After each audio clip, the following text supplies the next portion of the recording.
This is Leadership in Action, and I'm Mark Stiles, your host. Join me as we delve deep into the passions, expertise, and experiences of Boston area innovators. Sponsored by the Boston chapter of Entrepreneurs Organization, this is Leadership in Action. Hey, folks, welcome back to Leadership in Action, your Boston chapter of Entrepreneurs Organization podcast. Today's guest is an entrepreneur, innovator, and leader in his industry. He fights for the game makers of the world and is responsible for creating one of the first MMORPGs, massively multiplayer online role-playing games is what that stands for. He's been an EO member for 5 years. He also publishes a blog called Building the Metaverse.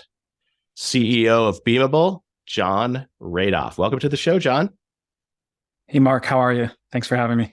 Doing well. Question number one. What is the common misconception about leadership, running a business, and or being an entrepreneur? Go. It's the idea that you have to be some kind of special person to be an entrepreneur. Let me zoom back the camera lens, though. Like, my purpose in life, as far as business is concerned, is just multiplying creativity through the world. That's what I've done through some of the game businesses I've made, through the technology company I have, through the website creation tech company that I started years ago. Everything was about just allowing people to be more creative and just get online, make stuff, express themselves, because I think that's just such at the core of what it is to be human. Entrepreneurship is creativity. It's about how to come up with ideas and business models and marketing methods and channels and just put it together, try things and make something new, right? Like, entrepreneurship is fundamentally, to me, about like making something new, harnessing business and organizations of people to do that. So, I was very lucky in one respect as a kid that I would have all these crazy ideas when I was like a teenager, and I'd tell my parents what I want to do. Both my parents always encouraged me. They never said, "Oh, you can't do that. Like, bad idea. Go focus on like your math problems so you can end up getting into a decent college." I did get into a decent college, which I then subsequently dropped out of, but they always encouraged me just to go run with my ideas. So if you didn't hear that in your life so far, I guess my message to you is, run with the idea. You can do it. Like, if you want to try making a business, it doesn't require anything special beyond the idea that you've identified a problem that has to be solved in the world. And if you can go help people solve that problem, apply your creativity to it. It's a great life. So many thoughts are firing through my head right now with what you're saying there, with respect to, who can be and who thinks they can be. But talking about your parents, I think, is such a vital component to it, because how many people in that creative stage of their life get muzzled down and they say, no, get into a good school, get a good job, get a pension, retire, and die. Wow, this talk just took a grand path, but yeah, I think everybody needs a set of cheerleaders in your life. So for me, growing up, it was my parents. I had a circle of friends that were really into what I was doing, so they were too. And then I did stuff that was completely insane. I dropped out of college. I started an online games business. Like, talk about something that, like, in the 90s must have sounded like a completely absurd idea. But I knew that there was a group of people who would really be into what I was going to make, and they weren't happy with the kinds of alternatives that they could play. And I knew that I was capable of doing it. So there was, that said, a huge number of things I didn't know. I was 19 when I did this.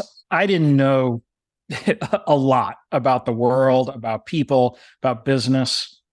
But, business is something where you can learn as you go too, especially when you're an entrepreneur. So I would just say, go for it. Like, the key thing is knowing what you want to do, knowing that there's some problem that you're going to go try to solve. that's within the scope of the kinds of problems that you can solve. And then you can build a business around it. But isn't it interesting where you saw the problem? Like this was a problem for you, therefore it must be a problem for other people, and I'm going to solve it for everybody. Well, so here's the other story around how this business was created. So I met my future wife in an online game. So we were playing this game together while I was actually the summer before I even went to college, and then I was in college. So I met her. We're playing it together, and we came up with a lot of ideas just playing that game, having played it together and played with other people. Hey, we could build a better version of the thing that we're playing. And we knew everyone was playing the game. We knew what a better game would look like. So then we had this crazy idea that I'd drop out of college, we'd move in together, we'd start working on this thing. And 6 months later, we had a game and people started playing it. What was the game? It was called Legends of Future Past. And imagine taking like a Renaissance fair and transporting it to a magical planet far away where it's a Renaissance fair because everybody gets to kind of act out a role and stories are emerging around you. And there's always people to participate with. And we would have live, what we called game masters, who would go on, take on roles, and they would entertain you as you interacted with them inside the game. And this was in the 90s? It was, yeah. Wow. I mean, the internet was barely a thing at that point. The internet really just got off the ground around 92, I guess, was where you could actually first start to do commercial applications on the internet. And we were there right in the beginning, and the game ran for the whole decade. Wow. And it was a great little lifestyle business for me and Angela and my wife while we did that in the 90s, and introduced me to a whole lot of other things. And while I was doing that, came up with other ideas, came up with, doing more stuff around the internet, basically. Then I came up with this idea called ePrize, which was, when people first started making websites, they were also very technical. You needed to know HTML, and so you had what I used to call the world's most expensive typing pool, where these IT guys, these programmers, were getting paid to do programming and highly technical stuff. And they'd take a press release from their marketing department and they'd rewrite it in HTML. It's kind of crazy. It was literally the world's most expensive typing pool. So it needed software to automate the process. So, I think one idea leads to another. I started with a game, but we were on the internet. We were learning about all the things people were doing on the internet because our customers were there and they were doing internet stuff. And we started to learn about other stuff that people were compelled by, like the World Wide Web, and how to bring that to them. So that's another thing. Sometimes your idea that you end up with is not always the idea that you start with. The game kept running, but we ended up having a bigger idea, which was building this whole web technology for web content creation. And that's just another reason why I super encourage people to just deploy your creativity and start working on something. Because even if that's not the greatest idea in the world, don't worry about that. You're going to engage with so many interesting problems, and you're going to meet people and talk to people along the way.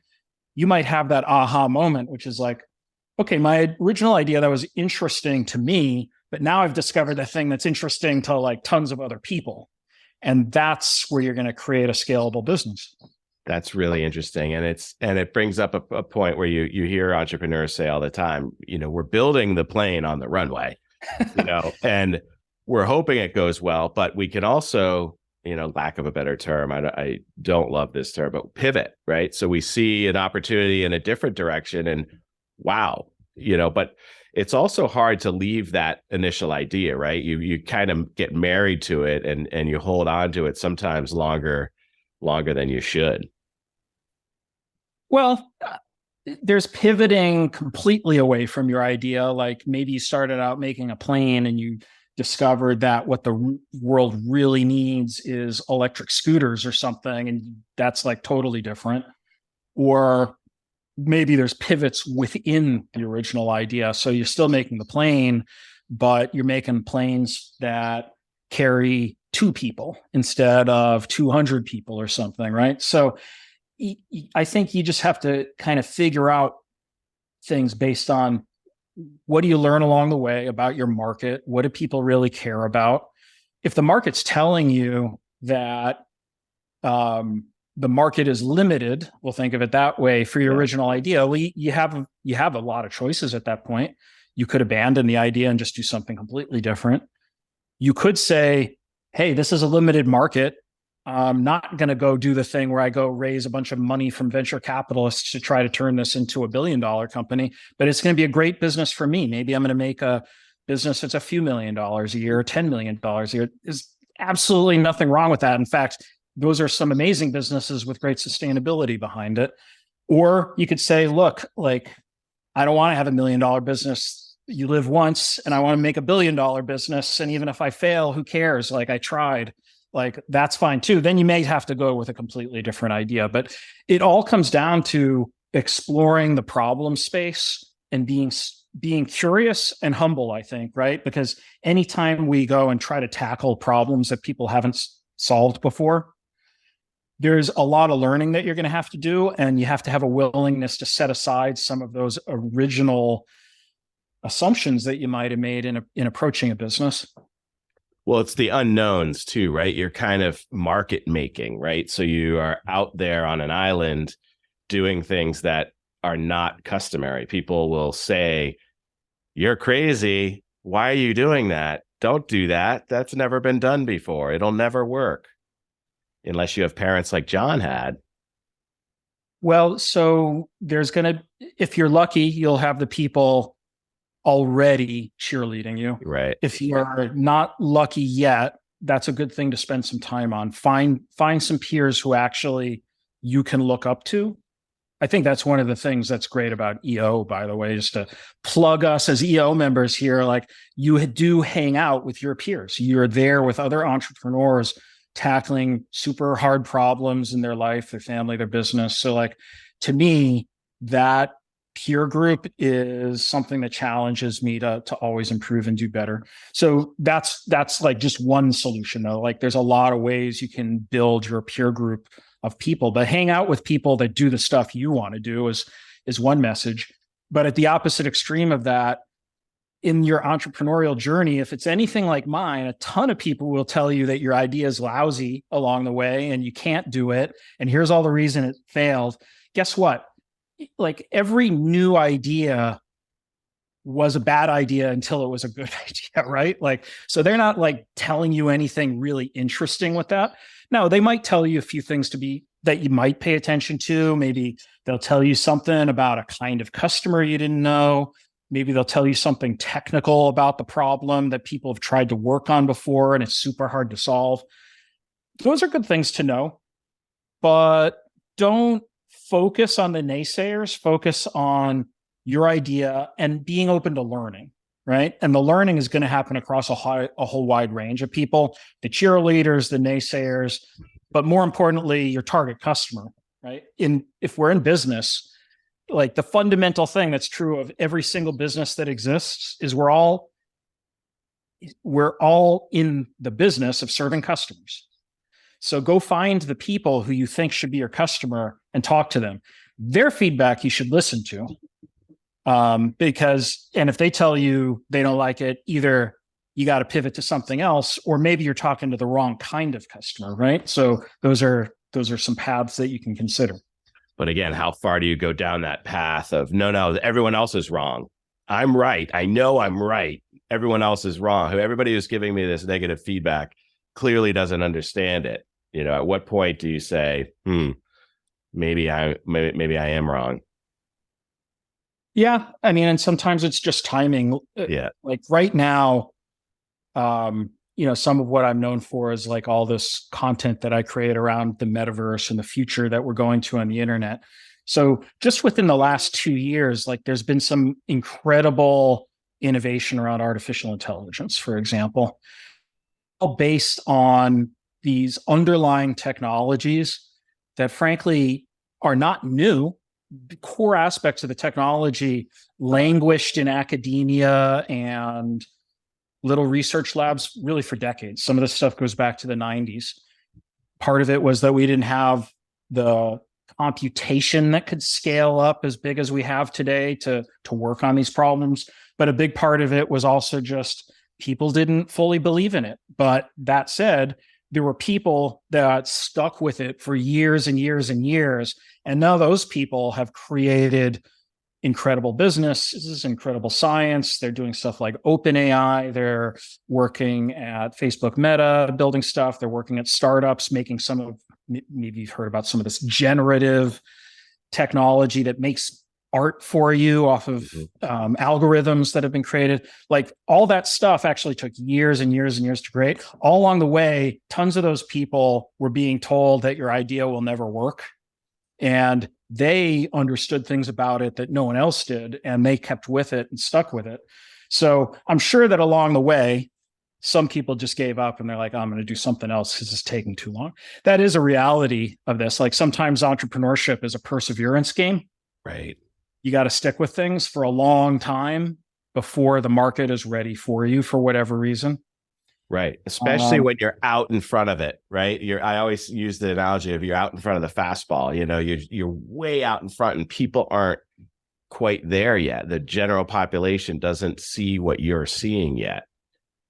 So, yeah. So sometimes the pivot that you can make is one where you know what the long term is going to look like. Maybe the long term for you is you can see it 10 years down the road. It's a technology that's coming up or a market that's emerging, but it's going to take time. Now your challenge is, well, that's really hard to stick around for 10 years. So what is the business that you can create to start generating the growth engine so that you can invest money along the way and you'll be there ahead of everybody else ready to attack the problem, but you're building a business through the process of that. So I think timing is important in business. If the market's not ready and it's not ready, or if you just can't find the customers that want to buy it yet, yeah, that's going to slow you down. That doesn't mean game over, though. That just means maybe you got to think about the way to fund the realization of that vision over time. That's an interesting way of looking at it, right? So, sometimes the entrepreneur is saying, not 10 years, this is going to happen in 2 years. Autonomous cars, I told my 11-year-old son, don't worry about learning how to drive. You're not going to drive. Cars, you're going to jump in the back seat and the car is going to drive you where you want to go. No, Dad, I want to learn how to drive. Not necessarily a realistic timeline, but yet in the entrepreneur's mind, it's like, why not? We have all the technology. We just have to get some of the bugs out and it could be 2 years, and you have to wait. But talking about that process, right? Build a business within the process. So slow down to speed up, right? So go back to like, how are we going to get there? Are there business opportunities in that journey to get where I see it, but other people might not see it or embrace it or are willing to accept that as a reality yet? Yeah, I mean, exactly. I mean, look at the growth of a company like Facebook, right? So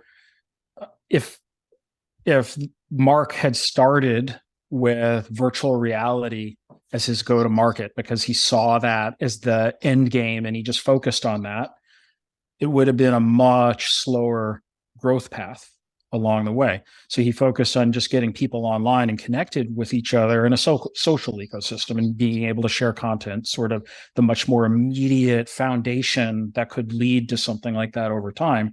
And then in parallel to that, years after he started Facebook, someone else started Oculus, the technology that became their VR, and he bought it and he was able to integrate it into it. And now he's working towards this metaverse vision of bringing the social technology and real-time interaction and immersive 3D spaces and bringing it all together. That said, it's still going to be a long path. Like they get a lot of criticism actually, because he's burning so many R&D dollars chasing this dream.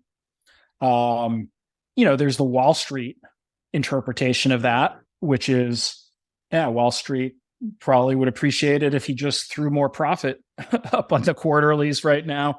But I personally admire his willingness to plow through it and say, no, I've got this vision. It's going to be important. It's going to be transformative for the world. And we're going to invest in it and we're going to get there. They've got the capital to do it. They're like one of the biggest cash machines that's ever been created at Facebook. So they can invest in that long-term opportunities, similar to like you could look at another business like Amazon. Like for years and years, Amazon got all this critique like, oh, they're reinvesting so much of their money back in R&D. Are they ever going to make a profit? Well, we know how that story kind of turned out. Like they ended up being super profitable. Again, one of the biggest cash machines ever created because of that relentless focus on the customer that they had. But I think it comes down to like, if you've got grand visions of where you think the world ought to be or could be, then you have to start with the thing that people are going to buy now to fund the growth that gets you there. And if it's something that people will buy now, that's going to be hyper growth really fast and be billions of dollars, then venture capitalists will fund that. If it's a smaller scale or it's less certain, you may just have to find something smaller that you can get behind to grow in the sooner time frame. For me at Beamable, I have this vision of just enabling and empowering creativity through the world so that it's what I call the direct from imagination era, where if you can think about it, you can speak, worlds into existence on your computer screen. Worlds will be created like game worlds, immersive experiences, educational experiences, anything that you could imagine will just leap onto the screen because you're able to articulate it and then even work with like an AI to explain it. That's going to take some time to get to that. Like that's a big vision, but also so many of the pieces for that don't exist yet. And people may or may not even be ready for that. So we started at more of a foundational level, which is there is this sub-market in the market of all people who would like to be more creative, which is professional game makers. It's about a $300 billion a year market when you add together game making and online ads and games and all the hardware for games. So it's a pretty large business that people just need technology to make their life easier. So we've identified pieces that we make almost like a check the box kind of thing. You can provision it online and it speeds up your development process. You don't need to know like how to code a server for your game. You can just run with it. And now you spend all your time on the creative aspects of game making instead of the more technical aspects. So that is something we still, are working towards building, but it's a more of a foundational level towards this massively transformative opportunity of like 10xing the creativity through the world. So if you can say it, if you can see it, you can make it happen. And you're sharing this vision on your blog, Building the Metaverse, right? Yeah, I do publish on Building the Metaverse, and I just published a little deck. Starts with this premise: computer make me anything, right? Like, so if anyone has watched Star Trek out there, if you remember Star Trek The Next Generation, it had this thing called the holodeck on it. And they could walk into the holodeck and they didn't need to program the holodeck so much as they just spoke whatever they wanted into existence. And they could go off on adventures, or they could go in training modules, they could run simulations. That's the future we're going to. And people need to be able to just speak that into existence. So I just published a deck kind of for the Star Trek fans out there to go and learn about many of the technologies that are now converging together to make so much of that possible. It's so cool that some of these sci-fi creators back years ago visualized some of this. And now we're actually saying, this is a reality. I mean, the iPhone, the watches, all of these things. I mean, I remember watching Tom Selleck in the 80s doing an advertisement about talking into the watch. And, here we are, but you're not afraid to talk about it. Got it right here. There you go. There you go. But you're not afraid to talk about it. And I think that's an important piece of it is, oh my God, Jon is crazy. Listen to this crazy talk he's talking about. And that it's really not when you talk about digging into a little bit of the artificial intelligence that's out there right now. I mean, you touched on it with OpenAI, but ChatGPT is really mind-blowing, right?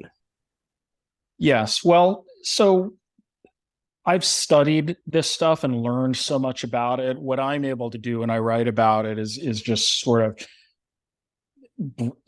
bring, I guess, a certain amount of authority to it because I understand how the technology works. I'm not writing science fiction stories, just orally telling a vision of a future we might get to someday. I think this is also an entrepreneurial story, not just a writing story, but like having an idea of how you can get from point A to point B is actually pretty important. Like visions are great, but the in-between part, while you're going to figure out so much of it along the way, and I'm definitely encouraging people just to jump in and start the learning process, you do have to start formulating some core ideas about what gets you there. It's like Elon Musk with the Tesla, right? Like, he had this multi-step plan. It was going to start with like the Roadster and like this really super high performance luxury vehicle. They figure out a lot of problems from it. And then eventually they'd get to a vehicle that would be cost competitive to every, mid-range vehicle that most people would buy in America. But he couldn't start with that because that was just a technological impossibility. That said, he understood physics and the engineering of it. And he understood from a first principles perspective that there were basic problems you can solve around energy and energy density. And if you could just kind of solve for those kind of problems, and there's no like profound physical limitations in the world that stop you from doing it, then you can do it. So when I talk about holodecks and the metaverse and using these generative AI technologies, I've invested a lot of time in really understanding them at a fundamental level, knowing what their capabilities are, understanding the research. So that comes across there. And if you're going to be in a technical domain, I think there's kind of two main kinds of founders. There's as they've said, there's the hacker and the hustler. I probably lean more hacker in my mentality because I really understand how to build these things and I understand the engineering behind them, but understanding customers and how to reach them super well is another persona that I think can do really, really well with technology startups. Most entrepreneurs are some blend of both. It's not like 100% in one or the other. I'm probably like a 60-40 or something, because I also spend a lot of time talking to customers and trying to understand markets and how they intersect with tech. But, I'd say get in deep, like understand things. That's maybe just another lesson for people in your creative journey as an entrepreneur. Be detail oriented, like get in there and know everything that makes it work. That'll become a superpower.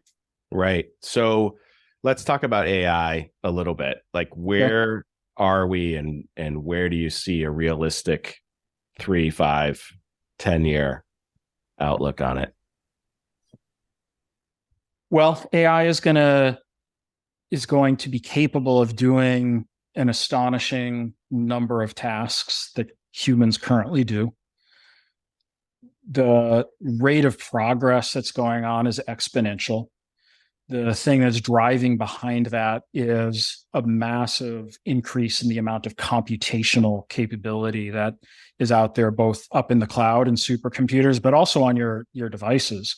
So the top 500 supercomputing clusters in the world add up to, I'm going to have to use some technical terms here, but 20 exaflops of computation.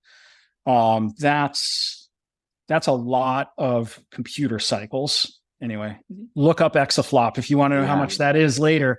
But Apple last year shipped, at least 50 times that in the form of phones to people. That's called a zettaflop, right? So there's a lot more computation today than you can imagine just in phones.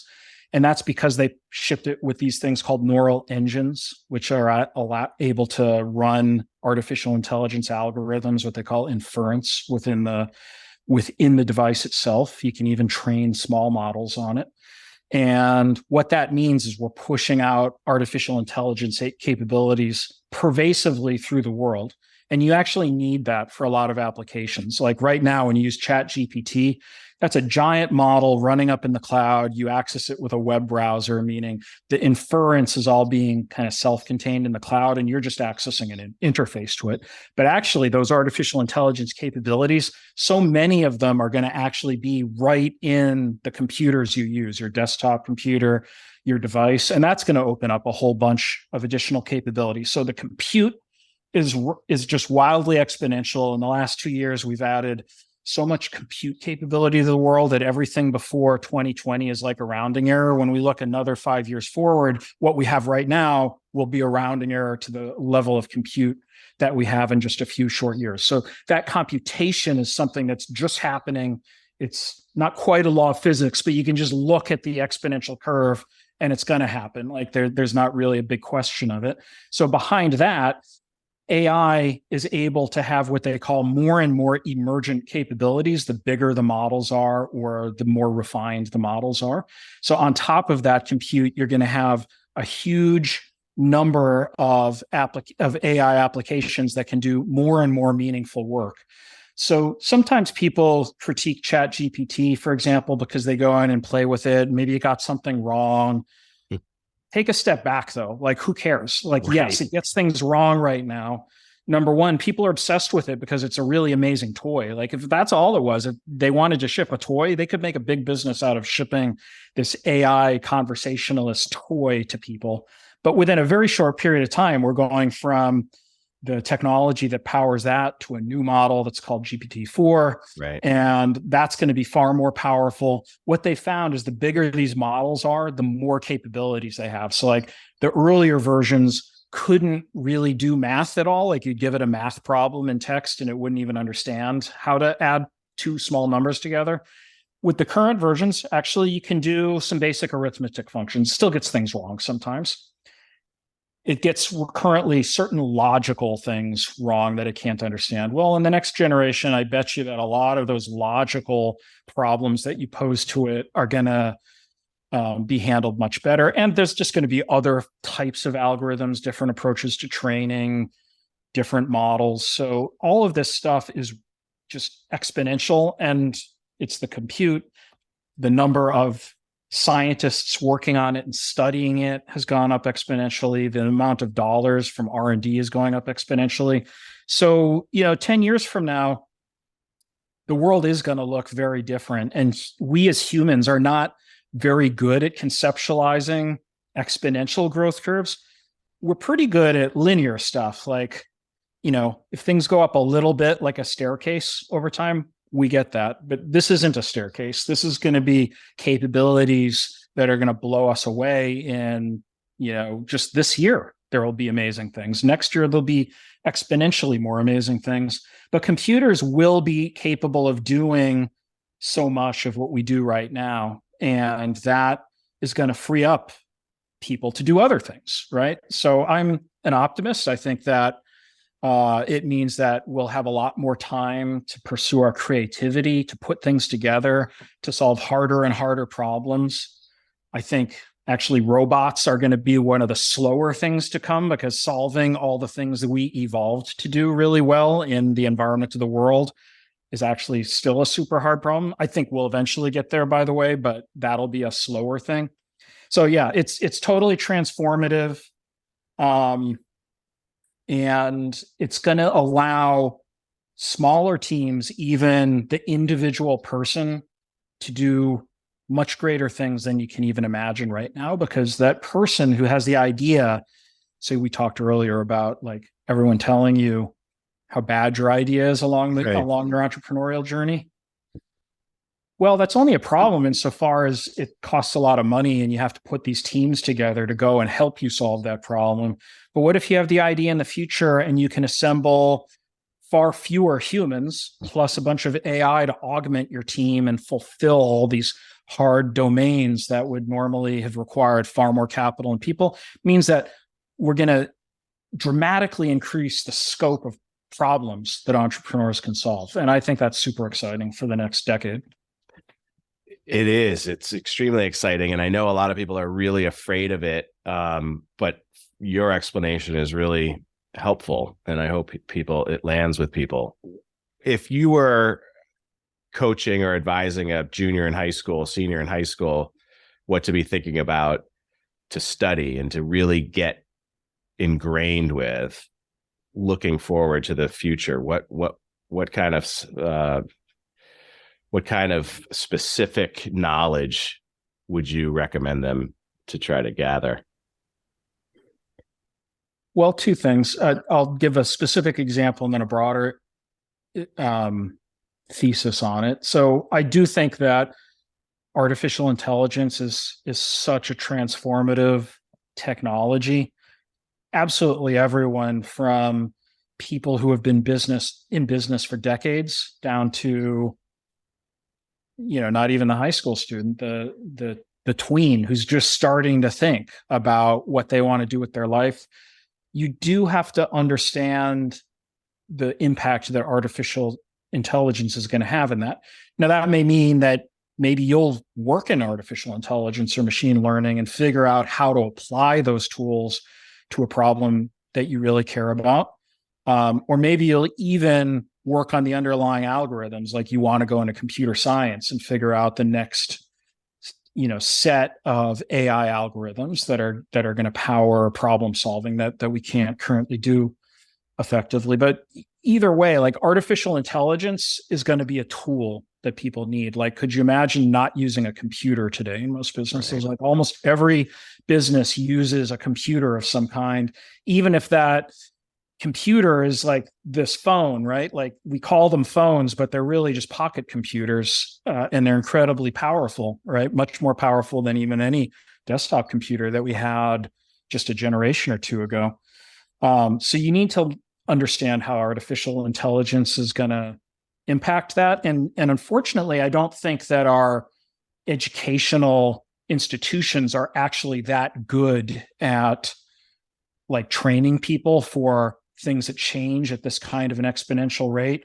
So my message to anyone who in that age group would be like, don't expect your school to teach you this stuff. Like you go and commit to being curious and learn this stuff, because otherwise it could impact you in a very negative way. So that's the specific answer. The broader answer is, I think in the future that being broader in your skill set is going to be really important. Like down the road, it's the AIs that will be the hyper specialists of a lot of things, right? Like AI will solve a math problem for you.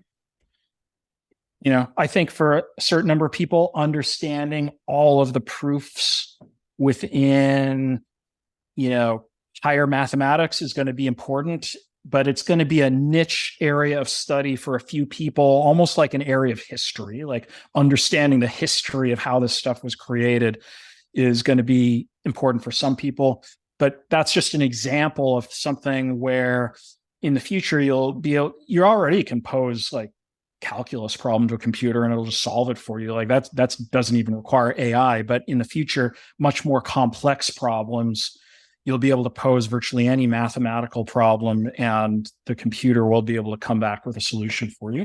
So thinking that you're going to compete with that becomes hard. Instead, learn broad sets of stuff. Like my daughter told me yesterday, apparently she wants to follow in my footsteps. Hopefully it's a good idea and get into like games and game design. So I was like, well, to be a great game designer, particularly one of the future, you got to understand design. You got to understand business models. You got to understand how art gets made. You got to understand how people relate to the technology and the culture of it. Like you got to know a little bit of everything. So I think in the future, it's almost like we return to the Renaissance in some ways. We're all going to be Renaissance people with these broad skill sets and understanding, and maybe deep in one area that we're like super passionate about, like AI or math or art or something like that. But being able to do what I call composition, problems are going to be solved by composition in the future, which is AI is going to do things at the micro level and solve specific problems, but you're still going to have to like be the sculptor, right? You have to sculpt the solution, work with the AI, kind of smooth out the edges and figure out how to perfect it. That requires broad skill sets, everything from understanding of humanities and people and history to math and science and engineering. So I encourage just curiosity. Number one, like teach yourself. If you are not naturally curious, I've actually seen it be a value that can be developed. Just become curious, like teach yourself that there is something interesting in virtually everything. And even if you think something's going to be boring, tell yourself, geez, like what is going to be interesting about this, and dive in and see how you get surprised by it. That's really interesting, and probably the best explanation of the future of AI that I've heard so far, because it's the specific intelligence that the AI is going to bring to the table, and it's going to eliminate the person who focuses specifically on one task and is really good at one specific thing, specifically intelligent, right? AI can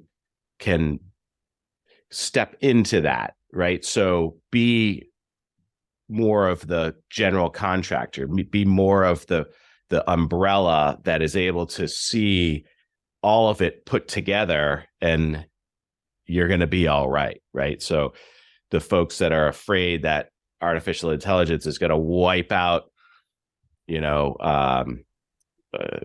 any industry, right? Name it, right? One at a time, name them, depending on, where you sit.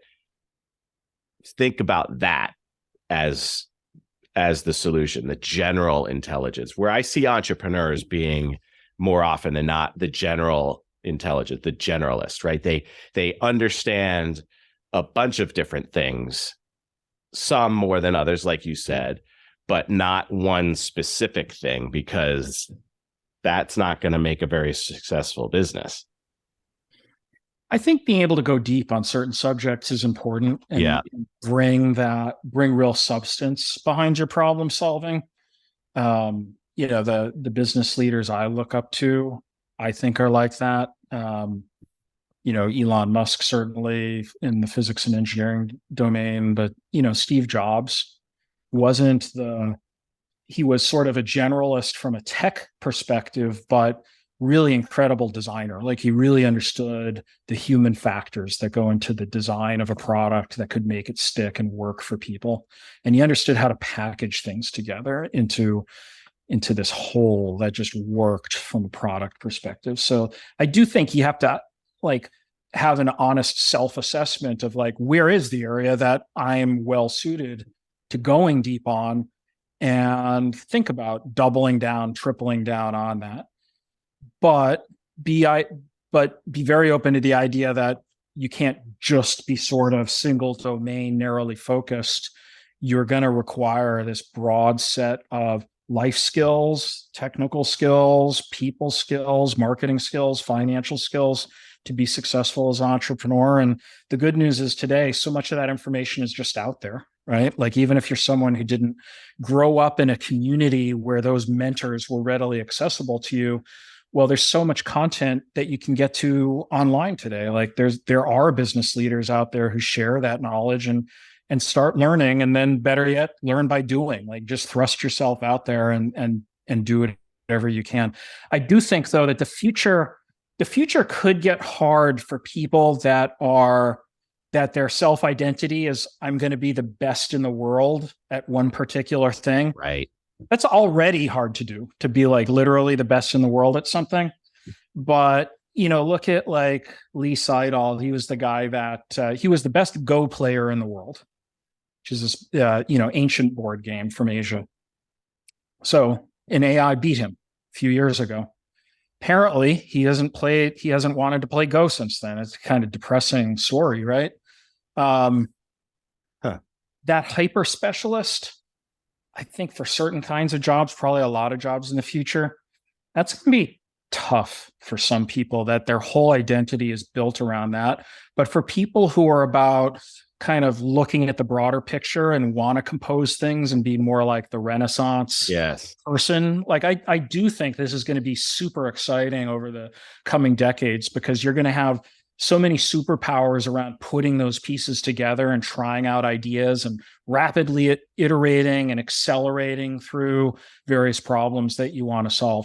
But listen, I also empathize with people who will be dislocated by some of this, because there's no question that we're probably looking at the biggest labor dislocation that's happened historically. We've been through a lot. The Industrial Revolution was that. And, there have been other technologies that for a particular industry were highly disruptive and kind of overturned everything in a matter of years. I think with artificial intelligence, it's going to be more holistic than that, more pervasive. And so that is a thing. And while, I'm going to be the cheerleader for things like AI and the metaverse and 3D worlds that we can experience together, because I think that the ultimate value unlock that leads to for the world is, so much greater than if we didn't do that.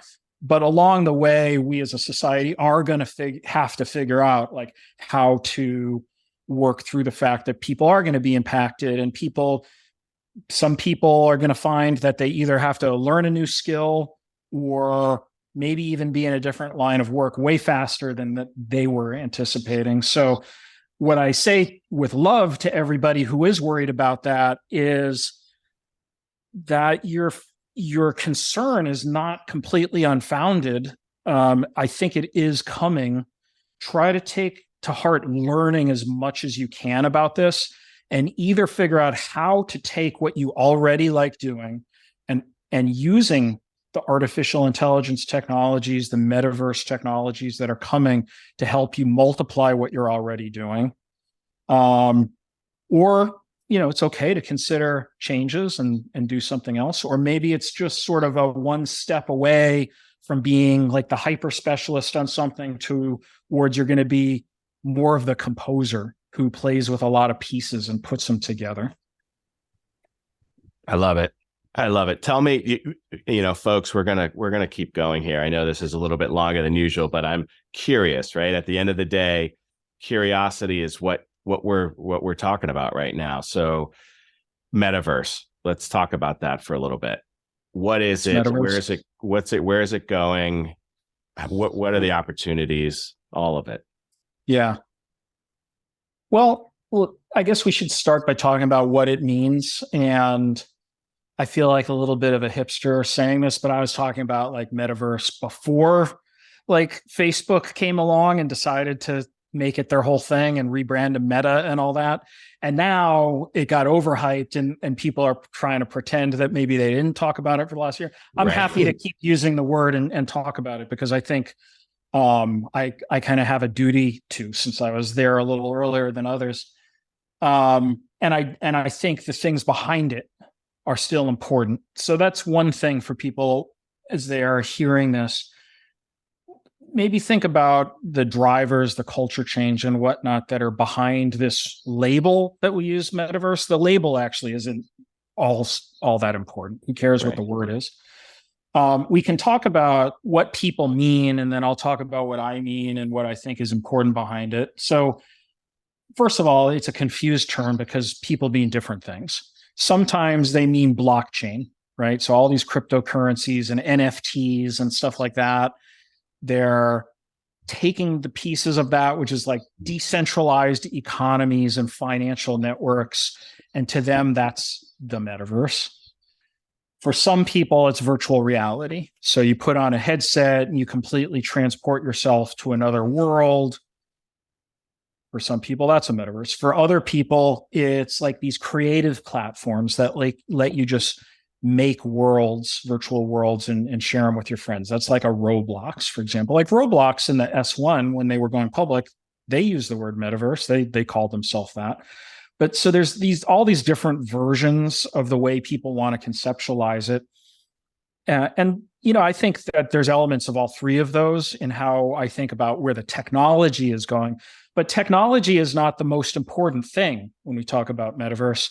Really, what's important is, what does it mean from a culture perspective?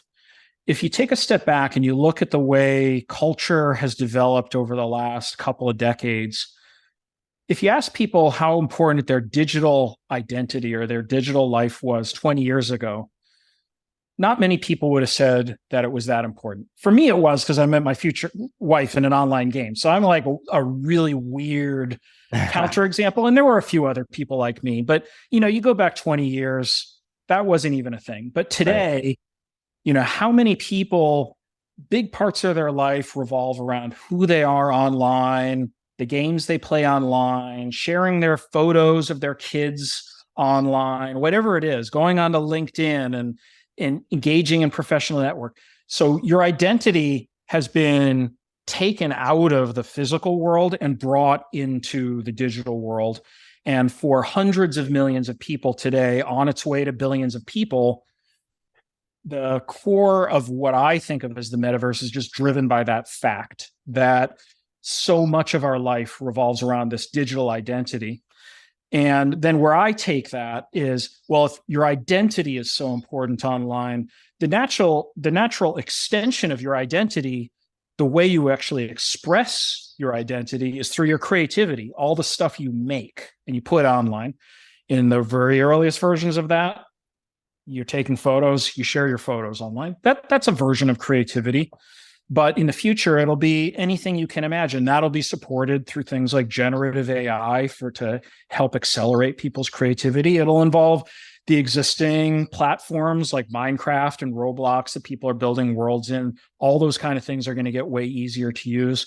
And sure, it can include things like blockchain technologies, because that gives you these abilities to transfer value and currencies and assets from world to world so that maybe one company can't control everything. So there will be aspects of all of those, but those are just the technological manifestations of this idea that culture has moved to a point where digital identity is central to what we're doing. And that's how I think of the metaverse. So I think if you look at it through that lens, you then imagine it as a culture trend. It becomes about people instead of like all these technologies that people are throwing at us. The technologies happen because the people are ready for it and they want it because it lets them collaborate with people online or play with people together online or explore worlds online or get educated online in a way that's more efficient than it was before. It's about breaking down time and space barriers. Again, an amazing explanation of a very complicated, futuristic unknown, right? Because people are like, well, what's it going to be? I'm not putting on these goggles and, or I'm not. Wants to, right? Yeah. Right. I'm not buying. Goggles are terrible. They're dorky. Like I'm a dork and I don't even want to wear those things around too much. Like they're heavy, they're big, but that's where you got to kind of take a little bit. That's where if you think about the culture first, right? Then you realize people want to be able to enter a experience where maybe their coworkers appear through digital holograms and they're in the same room as them. Yes. They just also have to realize that like expecting people to wear a headset that weighs a few pounds and makes you look like some kind of weird Death Star extra from Star Wars, like isn't going to work. So that technology is going to get down to the form factor of like sunglasses. Yeah. That's just where it's going. That's where the semiconductor technologies are going. And if you can't stuff all the compute power into the glasses themselves, well, the glasses will be like a peripheral that talks to your phone. Your phone will beam the experience to you. So the technologies are coming. The biggest problem that quote unquote metaverse technologies suffer from today is really just one of ergonomics. Like it's heavy, it's clunky, and the ergonomics extends into the realm of software. Like blockchain is the worst, like all these things like cryptocurrency wallets, all this stuff's impossible to use for the normal person. So the software has to get easier. And that's where AI comes in, by the way. Like AI has the ability to really cut down on the amount of complexity. Because if you look at what ChatGPT is, like it's taking this enormous set of information and knowledge that it has access to and simplifying your access to it. So in the past, that technology was a search engine. You go onto Google and you find information. In the future, it may be either something like an AI agent that goes and assembles the information for you. It might be combined with a search engine. You may even train your own version of it that knows exactly what you're interested in, what you're capable of understanding, what the edges of your understanding would be, and it'll assemble the content just for you. How are you keeping up to speed with all of this? Like, what are you listening to? What are you reading? What are you following? How do you stay educated on all of it and in front of it? First of all, the key skill that I've had to develop which I still need to get better at, is like there's just so much crap in the world that doesn't really matter at the end of the day for us as individuals. Like, it's so easy to get caught up in a bunch of news and politics and stuff like that. It really is, you know, for people who need to be involved in that because that's where they see themselves. Nothing wrong with that, but like for most of us, it really doesn't matter. So I've had to figure out, like, just tune that stuff out, because because you can waste an hour so easily looking at stuff that does not change your life one iota. So I've tried to turn that down and replace it with, you know, I think a big part of who we are is like the media we consume, the friends we hang out with, like we synthesize that into ourselves. So I don't know, but I do both a lot of technical reading. So the two main domains I'm always reading like scientific level papers in is either artificial intelligence and things like 3D graphics and maybe some, game system design and scalable compute. So every day I probably read a handful of papers, or at least the abstracts of the papers, to see if they're going to have something that I really need to understand. So again, with my thesis of like, go deep, like go to the sources, right? Don't just read, the article on TechCrunch, which has a very superficial treatment of technology. It's fine. It gives you a roadmap to things you want to learn with, but go follow the roadmap, go deep on stuff. Podcasts, I really enjoy, like Peter Diamandis's stuff around exponential technologies. I've tried to bring some of that stuff into my life. I think that's super interesting. And then totally outside of technology, like I've tried to also bring a higher fitness level into my life over the last few years, because that really easily suffers when you're an entrepreneur. So I've climbed some of the highest mountains in the world over the last few years, which I was only able to do because I got to a fitness level for it, but it's become like this positive feedback loop. Like I'm able to stick with the fitness because I do that. One guy I listen to all the time is Peter Attia's podcast on longevity, and he covers a lot of these things. So that's what I listen to and read. Very cool. So tell me more about the hiking. What are you doing? Where are you doing them?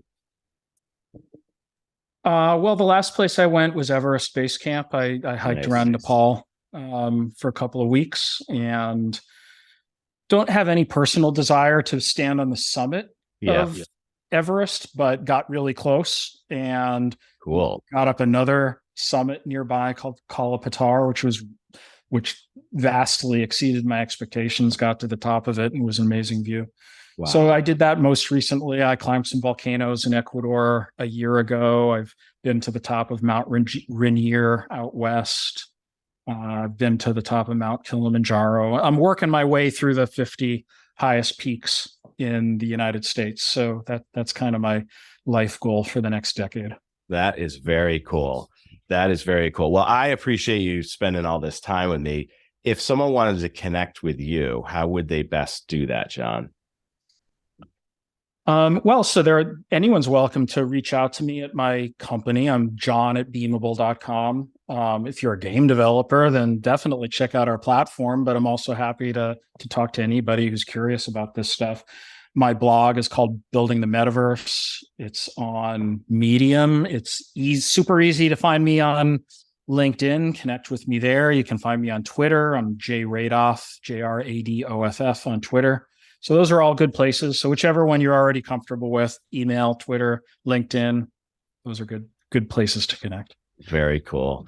Thank you very much for sharing your knowledge, your wisdom, and your time with us today in the EO Boston Chapter podcast. Thank you so much. It was super fun to have the conversation and hear the curiosity and get to talk about the stuff that I'm passionate about. And hopefully I'll be able to have more conversations with people around the EO ecosystem about all this stuff. Yeah, maybe we'll have you as a learning event, right? I'm looking forward to chatting with you at the next learning event. The next time that would be a blast. Can't wait to say hello. Folks, thank you for listening. I hope you enjoyed today's. If you learned something, which I bet you did, share it. Send it to somebody. If you're thinking about somebody who's interested in what we talked about, share it with them. Share it with everybody. Thank you again, Jon. Thanks, Mark. Folks, this has been another exciting episode of Leadership in Action. We will see you next time. Leadership in Action is sponsored by the Boston chapter of the Entrepreneurs Organization. As the world's only peer-to-peer network exclusively for entrepreneurs, EO helps transform the lives of those who transform the world.